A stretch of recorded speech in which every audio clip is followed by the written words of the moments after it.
पूर्व उपराष्ट्रपति जगदीप धनखड़ का नाम सुनकर प्रधानमंत्री नरेंद्र मोदी की चेहरे की रंगत क्यों उड़ जाती है? भारतीय जनता पार्टी इस कदर बौखला क्यों जाती है?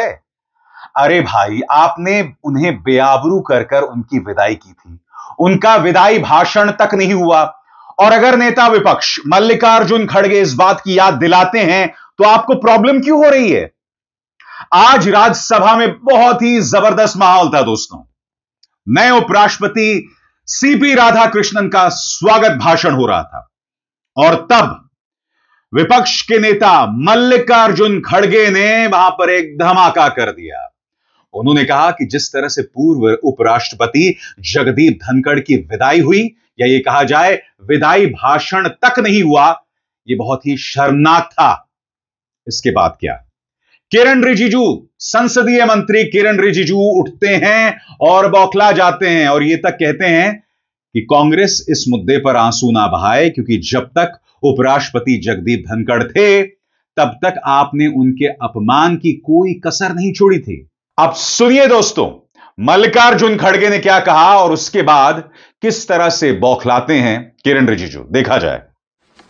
Fair and impartial conduct of the proceedings of the House and providing just opportunity to members of each party, irrespective of the fact whether they belong to the opposition or treasury benches. Needless to state, is essential for the credibility of the august office. Sir, in this context of time-honored parliamentary traditions, I hope you will not mind that I am constrained to refer to your predecessor's completely unexpected and sudden exit from the office of the chairman Rajya Sabha, which is unprecedented in the annals of parliamentary history. Chairman Rajya Sabha, being custodian of the entire house, belongs as much to the opposition as to the government. आपने गौर किया होगा दोस्तों, मल्लिकार्जुन खड़गे जैसे ही अपनी बात कह रहे थे तो प्रधानमंत्री नरेंद्र मोदी के चेहरे की रंगत उतर रही थी। मुझे तो ताज्जुब हुआ कि जब मल्लिकार्जुन खड़गे बात कह रहे थे तो कैमरे ने प्रधानमंत्री पर कैसे फोकस कर दिया, क्योंकि आप जानते हैं दोस्तों, कई बार क्या होता है कि कैमरा अमूमन सभापति के चेहरे पर होता है, या तो लोकसभा अध्यक्ष के या तो राज्यसभा के सभापति पर, ताकि विपक्ष को ना दिखाया जाए। अगर प्रधानमंत्री की आलोचना हो रही होती तो प्रधानमंत्री पहली बात तो गायब ही होते हैं, मौजूद ही नहीं होते वहां, या फिर उनके चेहरे पर कैमरा नहीं जाता। इस बार उनके चेहरे पर कैमरा चला गया। उसके बाद किरण रिजिजू उठते हैं और वो ये कहते हैं कि ये वही कांग्रेस है जिन्होंने लगातार उपराष्ट्रपति जगदीप धनखड़ का अपमान किया था। मगर मैं आपको बतलाना चाहता हूं कि मल्लिकार्जुन खड़गे के संदर्भ में मामला पर्सनल भी था। कैसे? कुछ देर बाद, मगर पहले सुनिए क्या कह रहे हैं किरण रिजिजू। मैं एक तर्क देना चाहता हूं, आप सुन लीजिए, एक ही तर्क मैं दूंगा। खड़गे जी, आपका लोकसभा में लीडर ऑफ ऑपोजिशन, आप और आपका चीफ व्हिप जयराम रमेश जी, आप लोगों ने जो हरकतें की है, मैं इस सदन में जिक्र करना नहीं चाहता हूं। एक लोकतंत्र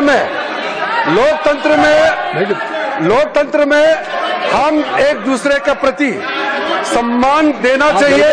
आप बैठिए, ये तो एलओपी साहब अगर वो विषय से नहीं भटकते तो मुझे कहने का आवश्यकता नहीं पड़ता। सर, ये जो उन्होंने जो मैटर रेफर किया है, ये बहुत अनफॉर्चुनेट है। मैं सदन पर सिर्फ इतना याद दिलाना चाहता हूं कि आप लोगों ने भूतपूर्व उपराष्ट्रपति को, भूतपूर्व चेयरमैन को जिस भाषा का इस्तेमाल करके आप लोगों ने जो अपमान किया, आप क्या वो भूल गए? आप लोगों ने भूतपूर्व चेयरमैन के बारे में जो अनाप शनाप बात करके आप लोगों ने रिमूवल मोशन जो सर्व किया है, और जो भाषा, वो कॉपी अभी भी हमारे पास है।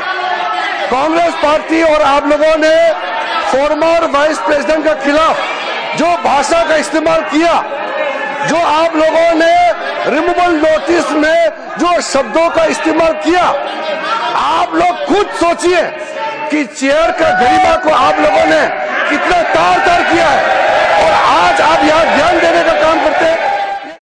मैं किरण रिजिजू से कुछ सवाल पूछना चाहता हूं। राज्यसभा का सभापति जो होता है ना, वो पक्ष विपक्ष से बहुत ऊपर होता है। मैं आपको याद दिलाना चाहता हूं, यह वो तस्वीर है जब जगदीप धनखड़ प्रधानमंत्री से मिला करते थे। देखिए किस तरह से हाथ जोड़ के, कंधे झुके जा रहे हैं। और मैं आपको याद दिलाना चाहूंगा, जब प्रधानमंत्री नरेंद्र मोदी तीसरी बार देश के प्रधानमंत्री चुने गए थे, तब सदन के अंदर, राज्यसभा के अंदर जगदीप धनखड़ ने कहा था कि मुझे यह सौभाग्य हासिल हो रहा है। भाई, राज्यसभा के अंदर सभापति का दर्जा प्रधानमंत्री से ऊपर होता है, और आप इस तरह की बातें कर रहे थे। याद कीजिएगा, हिंडनबर्ग रिपोर्ट आई थी, उस वक्त मल्लिकार्जुन खड़गे अडानी का जिक्र कर रहे थे। तब जगदीप धनखड़ ने क्या कहा था कि अडानी का जिक्र नहीं होगा, हिंडनबर्ग का जिक्र नहीं होगा। अरे भाई, आप राज्यसभा के सभापति हैं, आप अडानी ग्रुप से तो जुड़े नहीं हुए हैं, आप भारतीय जनता पार्टी से भी नहीं जुड़े हुए हैं। और यह मत भूलिए, ये वही जगदीप धनखड़ थे जिन्होंने मल्लिकार्जुन खड़गे को उनकी देशभक्ति पर सवाल उठाया था, उन्हें अराजक तक बताया था। इसलिए मैंने कहा कि मल्लिकार्जुन खड़गे के लिए जगदीप धनखड़ वाला मामला थोड़ा पर्सनल था। याद है कि आप भूल गए? क्या कहा था जगदीप धनखड़ ने उनके बारे में? सुना जाए। I know you want to destabilize the entire nation. Yes, you are out to create chaos in the house. Nothing else is going on record. इसीलिए मल्लिकार्जुन खड़गे ने जिक्र किया। और मल्लिकार्जुन खड़गे की एक और बात भारतीय जनता पार्टी को बुरी तरह से चुभ गई है। कौन सी बात? जब उन्होंने पूर्व राष्ट्रपति सर्वपल्ली राधाकृष्णन का जिक्र किया था, और उन्होंने कहा था, यानी सर्वपल्ली राधाकृष्णन ने कहा था कि लोकतंत्र के अंदर आलोचना बहुत जरूरी हो जाती है, और अगर आप आलोचना को हटा दें तो वो तानाशाही में तब्दील हो जाती है। और जाहिर सी बात है, इसकी मिर्ची बीजेपी को जोरों से लगी। सुनिए उन्होंने क्या कहा था। A democracy is likely to degenerate into a tyranny if it does not allow the opposition groups to criticize fairly, freely, and frankly the policies of the government. This is Sarvapalli Radhakrishnin's speech. तो आप समझे रिजिजू साहब क्यों बौखलाए? आज ये सवाल पूछा जाना चाहिए कि जगदीप धनखड़ को विदाई भाषण क्यों नहीं मिला। और याद कीजिएगा, अभी पिछले एक हफ्ते में जगदीप धनखड़ सामने आए थे और उन्होंने क्या कहा था कि किसी भी नैरेटिव का हिस्सा नहीं बनना चाहिए, किसी राजनीतिक संवाद का हिस्सा नहीं बनना चाहिए, वरना आप चक्रव्यूह में फंस जाते हैं। और मैं अपनी बात नहीं कर रहा हूं, पूरी दुनिया जानती है कि जगदीप धनखड़ अपनी ही बात कर रहे थे। सुनिए हाल ही में उन्होंने क्या कहा था। Information warfare, Tiwari ji talked about narratives. भगवान करे कोई नैरेटिव के चक्कर में न फंस जाए।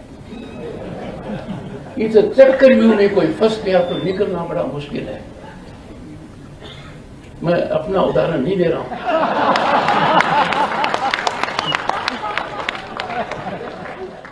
और आगे बढ़ने से पहले एक जरूरी संदेश। मेरे कार्यक्रमों के लिए आप नोटिफिकेशन का इंतजार मत कीजिए, मेरे चैनल में जाइए और खुद जाकर कार्यक्रम देखिए और रहिए अपडेटेड। और आपको याद होगा दोस्तों, बगैर विदाई भाषण के जब जगदीप धनखड़ को हटाया गया था, तब पालतू मीडिया ने क्या कहा था। इंडिया टीवी के संपादक रजत शर्मा सामने आते हैं और उन्होंने क्या बयान दिया था कि जगदीप धनखड़ जो हैं वो सरकार और विपक्ष में खाई पैदा करने की कोशिश कर रहे हैं। वो सरकार के मंत्रियों की शिकायत आरएसएस से कर रहे हैं। वो न्यायपालिका और सरकार में खाई पैदा करने की कोशिश कर रहे हैं। अरे भाई, जगदीप धनखड़ जो भी कहते थे वो भाजपा को पसंद आता था, रास आता था। इत्तेफाकन ये वही इंडिया टीवी के संपादक हैं जब जगदीप धनखड़ उपराष्ट्रपति बने थे तब उसकी भूरी भूरी प्रशंसा की थी, जबकि आप जानते हैं कि बतौर राज्यपाल उनका कार्यकाल पश्चिम बंगाल में निहायत ही विवादास्पद रहा था। वो सड़क पर उतर जाया करते थे और उनके तेवर किसी भाजपा के प्रवक्ता के तौर पर होते थे।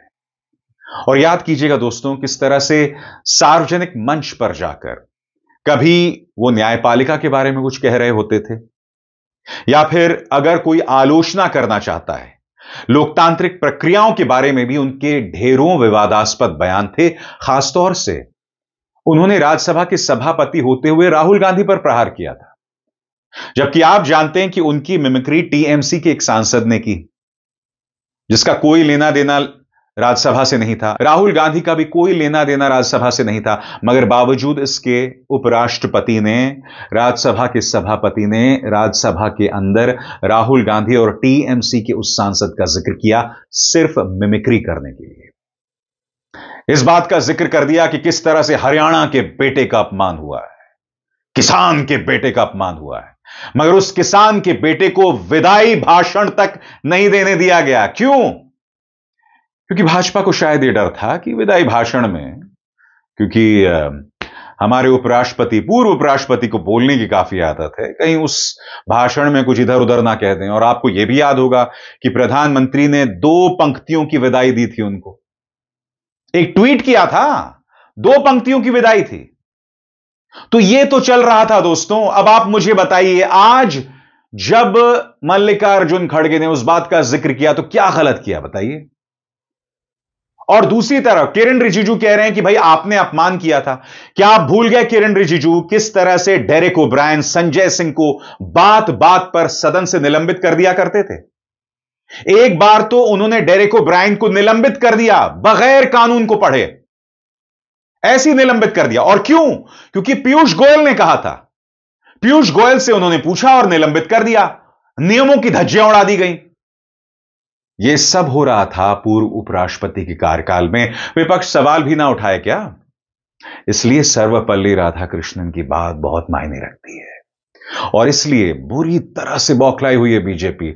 इसलिए प्रधानमंत्री के चेहरे की रंगत उड़ गई, क्योंकि बात जगदीप धनखड़ की थी। अब भी उन्हें इंटरव्यूज देना अलाउड नहीं है भाई। अब उन्होंने अपने पद से इस्तीफा दे दिया है। क्यों नहीं? क्यों नहीं दे सकते इंटरव्यूज? उन पर यह पाबंदी किसने लगाई हुई है? यह सवाल तो पूछा जाना चाहिए ना। यानी कि लोकतंत्र के नाम पे इस देश में कुछ भी चल रहा है साहब, कुछ भी, यानी कुछ भी। मगर इस मंच पर मैं सवाल उठाता हूं, सत्ता से जवाब मांगता हूं। अभिसार शर्मा को दीजिए इजाजत। नमस्कार।